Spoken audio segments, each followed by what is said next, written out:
Good day and welcome to the Constellation Software Inc. conference call and webcast conference call. All participants will be in listen-only mode. Should you need assistance, please signal a conference specialist by pressing the star key followed by 0. After today's presentation, there will be an opportunity to ask questions. To ask a question, you may press star then 1 on a touchtone phone. To withdraw your question, please press star then 2. Please note this event is being recorded. I would now like to turn the conference over to Mark Miller, President. Please go ahead. Good morning, everyone. I just wanted to start off by reminding everyone we have the annual general meeting coming up this Friday, and we're hoping today to take some quarterly questions on the financial results for Q1. And so thank you all for attending, and I have both Bernie and Jamal with me to help answer any of those questions. So over to you. Thank you. We will now begin the question and answer session. To ask a question, you may press star then 1 on your touchtone phone. If you're using a speakerphone, please pick up your handset before pressing the keys. If at any time your question has been addressed and you would like to withdraw your question, please press star then 2. At this time, we will pause momentarily to assemble a roster.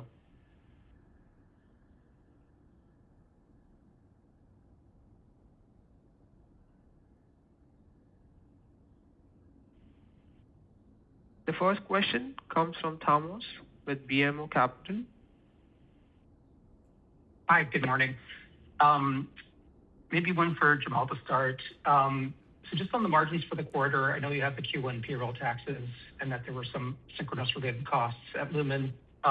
Is there anything else that you might call out in terms of the margin dynamic this quarter or nothing unusual of note? Yeah, I mean, there were a couple other acquisitions that were a bit of a drag on margins. Like the Q1 cohort of acquisitions themselves, we were actually a negative margin for the quarter, which, you know, we totally plan to improve them. And it's a typical thing where we improve margins over time, but it was a bit of a bigger drag this quarter than previous quarters. But if you look down the line items of what's impacting margins, you can also see hardware margins are slightly down. Again, that's not one of our core products, but again, it was 43% margins versus 46, and that had about a 20 basis point impact on margins. Professional services, again, you know, if we're making acquisitions and using third-party services, and then also professional services, and then also on third-party maintenance, you can see that's up a bit as well. Which, again, nothing material to call out, but as we use a lot more of these third-party providers and, for coding, et cetera, like you'd expect that to pop up a little bit as well. Great. And then one for Mark. Now that's been a few more weeks into the SaaS apocalypse. Have you been starting to see private market valuations for larger assets come down, or is that not a dynamic that's transpired just as of yet? Not really. Bernie and I were just chatting about it before the call, and he was saying maybe slightly, but Bernie, do you want to elaborate on that at all? But not really. Not really. It's really at the high end, we could see it maybe plateau a little bit, if not declining slightly in terms of valuations, but at the low end where we play with most of our acquisitions, not at all. Great. I'll pass the line. Thank you.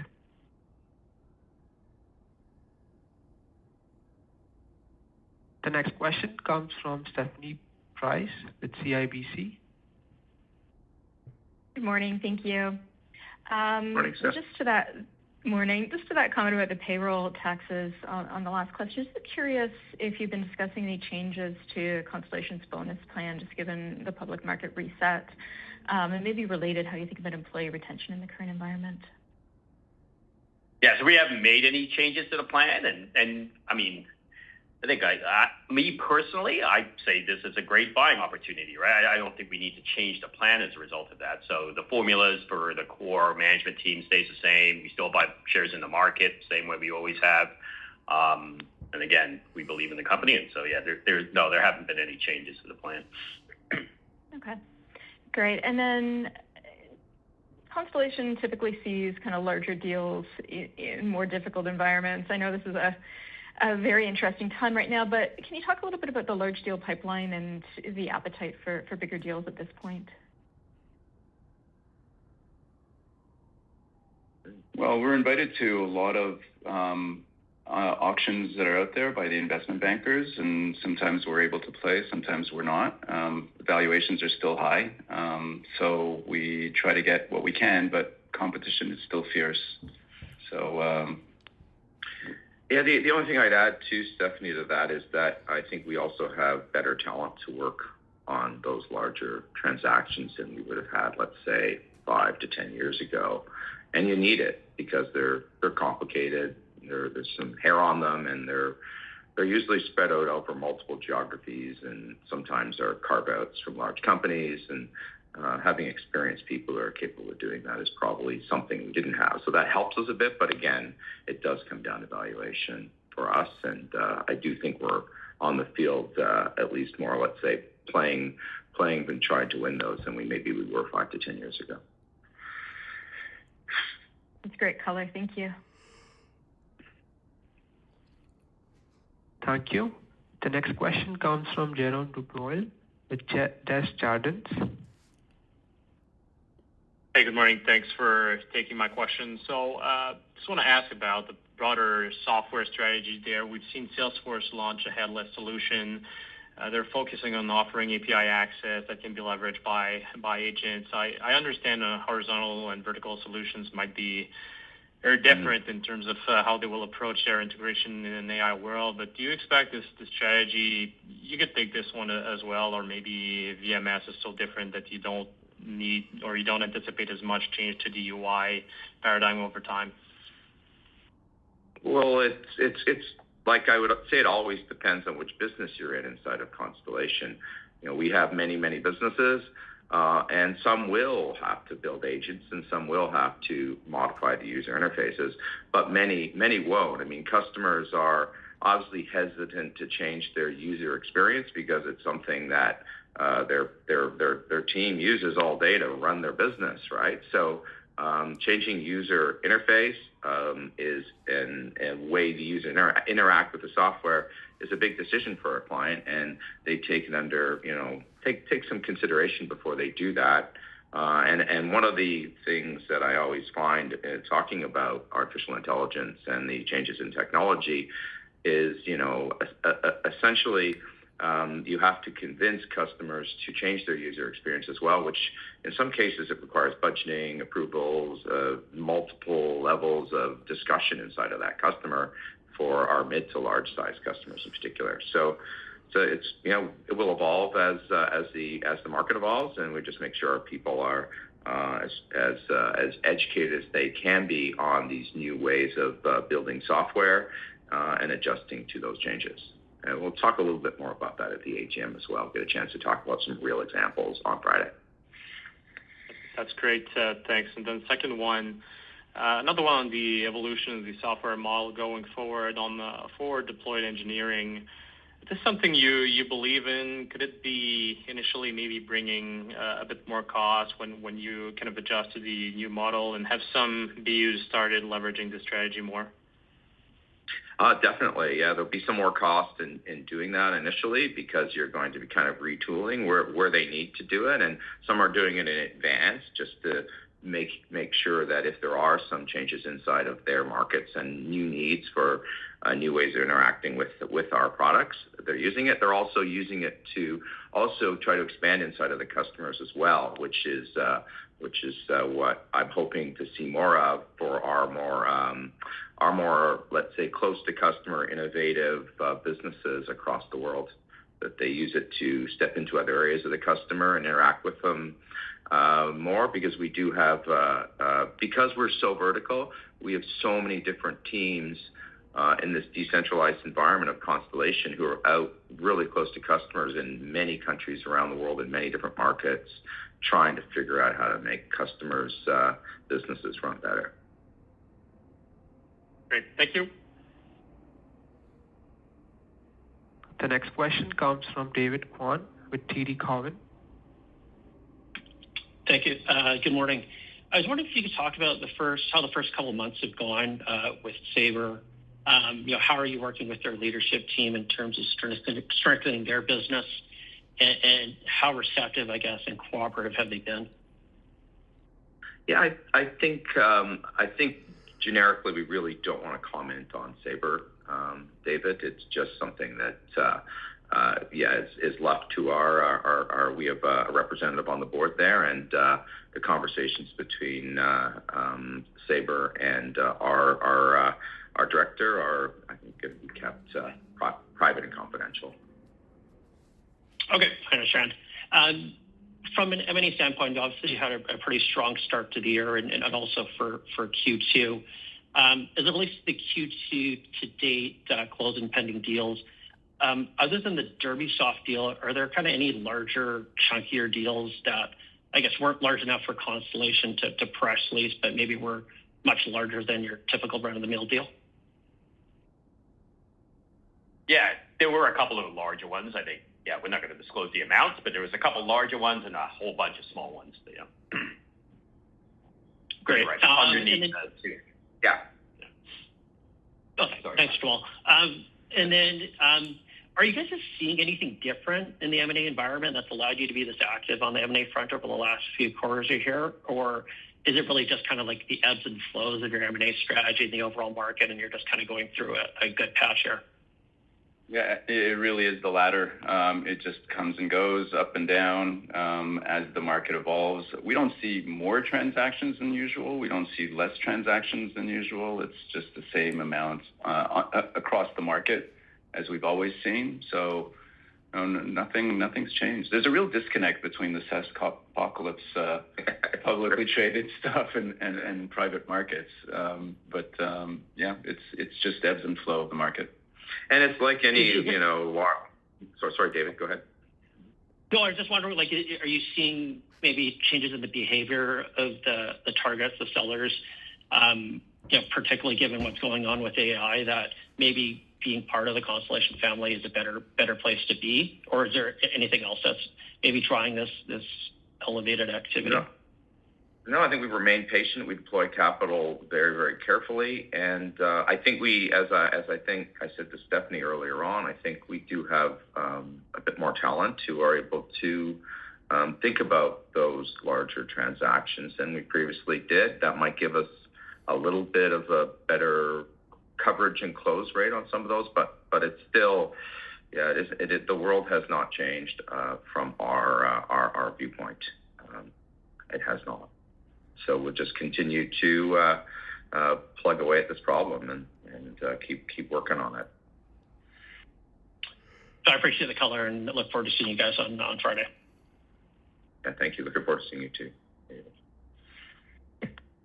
The next question comes from Graham Rhodes with Long River Investment Partners. Good morning, everyone. Can you hear me? Yeah, I hear you perfectly. Excellent. I'm calling all the way from Hong Kong, so just wanted to make sure. And I'm calling to ask, first and foremost, as someone looking from the outside into your business, I'm trying to think about how to categorize the portfolio of companies that make up Constellation Software and the threat that AI might pose to them. And I'm thinking, there's maybe like a low-risk category where we have businesses built around things like mission-critical systems of action. And then maybe there's a higher risk segment of the portfolio, which is more like marketing or lead generation or website construction and that kind of thing. And I was wondering if you guys broadly agree with that classification or categorization. And then maybe as well, if you could comment at all on whether the higher risk category makes up a material part of your revenue and FCF, HUS, and that kind of thing. Nah, I mean, it's pretty broad, the places we're in. And, when you're looking at how defensible a particular business is in any environment, considering whether it was SaaS or, threats because of mobile computing came out and now because of AI, I always say it's a beauty is in the eye of the beholder situation. You can kind of try to say, well, this business is more at risk because of this. There's a couple of things that you need to really understand about our businesses is sometimes they're even though they might be in more, let's say, I consider sort of horizontal-esque, if you want to call it, there, and you think more vulnerable places. It depends on the addressable market size of that particular niche and how defensible it is and how close they are to their customers. So, and then on the other spectrum, you have ones that are, are generally have lots of departments involved, and they appear to be more sticky as well because of that. So it's very difficult to do that in any sort of quantitative way. It really depends on the leaders of that business. We're so decentralized with hundreds and hundreds of businesses around the world. Depends on the leaders of that business to just make sure that they care of the niche they're in. And we're generally not taking on very large horizontal companies in many of our niche verticals because niche plays, because that's sort of how we defend our market position, by being small and intimate with, dozens or hundreds of customers, not trying to have tens of thousands of customers. So I don't know if that makes sense to you. And where you're going to get attacked by AI is, if it is a problem, it's going to be maybe where you least expect it. You'd expect anytime there's a high churn, high attrition business, maybe more so, but that isn't a large percentage of our recurring revenues anyways. Yeah, so it's just a difficult question to answer. You can cut it in so many different ways. We just will depend on our leaders to find the best solutions for our companies in each of the situation they're in. Thanks. That's really helpful. A follow-up would be, just in the last couple of months, really since the start of the year with the launch of Claude Code and OpenClaw and agentic AI. Yeah. I was wondering if that's changed your perspective at all on the competitive risk. And if not, what would it take for you guys to see this less as something that can enhance productivity and more something which can be a direct threat, or even an indirect threat on pricing and your ability to sell other modules and that kind of thing? Pricing, like I always say, the way we lose customers is they get essentially go out of business, which happens. You can't do much about that. They're acquired by other customers, particularly larger customers. That's another way of losing. You can't do much about that, other than you hope the other customer that buys them is your customer. Pricing is the third, and pricing, rarely we lose customers on pricing because the switching is painful for customers, and it's working and they're using it, and retraining all their users and adapting the interfaces to make it harder. Where you lose customers is when you can provide, when the competitor can provide something much different than you can provide that the customer really needs. And that's where I always worry the most, just generically, forgetting about AI. So that's kind of how I sort of look at it. Now, as far as these tools, we're all using them internally, and I've been fortunate enough to travel around. I think each week I've met with a different group across Constellation, different location, and just see what they're using and what they're doing. And they're adapting to these tools, they're using them internally to help them run their portfolios, their businesses better. But they're also using them to try to develop more software to actually expand our presence inside of customers, more so than defend our presence is kind of the thinking, but it's going to depend on our business. So I look at these tools as an opportunity to do more for customers, not do what we currently do more efficiently, although that will happen in some cases. Okay, that's really helpful. And the final question for me is just on PEMs, which you guys introduced last quarter. And I was wondering, when you're thinking about making an investment, a minority investment, do you have a different hurdle rate for that than you would for your standard wholly owned M&A? And then related to that, for a very long time, we've used free cash flow available to shareholders as, the yardstick of our company's progress. And I wonder if these minority investments grow over time, would you suggest that we start thinking about something else to anchor valuations on or the company's progress? Thank you. Yeah, so in terms of PEMs, the hurdle rate is the same. However, the modeling in terms of the weighting of worst case versus winner case are going to be much more dispersed, and so will probably result in a lower price, but the hurdle rate is the same. In terms of going forward and the free cash flow available to shareholder metric, that is something we've been discussing, and internally the way, and many investors know this, the way we bonus ourselves internally is something called, it's an economic net income, It was very close to what we used to have as adjusted net income. And for these types of PEMs investments, we would actually look at our pro rata share of their ultimate cash flows, which doesn't show up in our current statements. So it's something we're thinking through right now to try to maybe give you investors the same metric that we're using internally. And again, I haven't finalized. It's going to be a discussion on what we present. But it is, I understand your point that the free cash flow available to shareholder metric is it doesn't pick up anything relating to these PEMs investments for the most part. Thanks, guys. That's been very helpful. I appreciate it a lot. Thank you. Thank you. Once again, if you have a question, please press star, then 1. The next question comes from Paul Treiber with RBC Capital Markets. Yeah, thanks and good morning. Just, Mark, open-ended question, but just overall, how do you characterize the quarter? If you could call out what you think was better than expected or what maybe improved versus the last couple of quarters, and then conversely, what you think needs some improvement. M&A obviously was positive because I'd rather be getting capital out now rather than at the end of the year. It's sort of like any business; you'd rather get more capital out sooner. From a performance issue, we we were expecting the adjustments to EBITDA because of the acquisitions we made. So I don't think that was unexpected, and I think that's why we actually explained exactly how that happened. I continue to pressure our businesses on organic growth generally, Paul. I really would like to see them doing a better job on organic growth across the board. And I think this is an opportunity to push them harder on that with the advent of some tools to allow you to do things a little bit faster and a little bit better. So, but that's a generic concern that isn't just in the quarter. So maybe I've not answered your question. So other than that, Bernie, Jamal, anything to add to Paul's question? No, I'd say it's a pretty big standard quarter, so it was expected, organic growth in line with historical norms. All of these initiatives, we're saying that we're doing a lot, but it wasn't an expectation that we're going to translate that into revenue growth right away. It's going to take time, right? And then you have to sell it into your customer, et cetera. So that was always expected to take some time. And just to reiterate what you said about M&A, happy that the first quarter and a bit seem to be going quite well. Hopefully we can continue throughout the year. Yeah. That's helpful. The second question, Mark, you've been in the president role for 6 months, probably just over 6 months.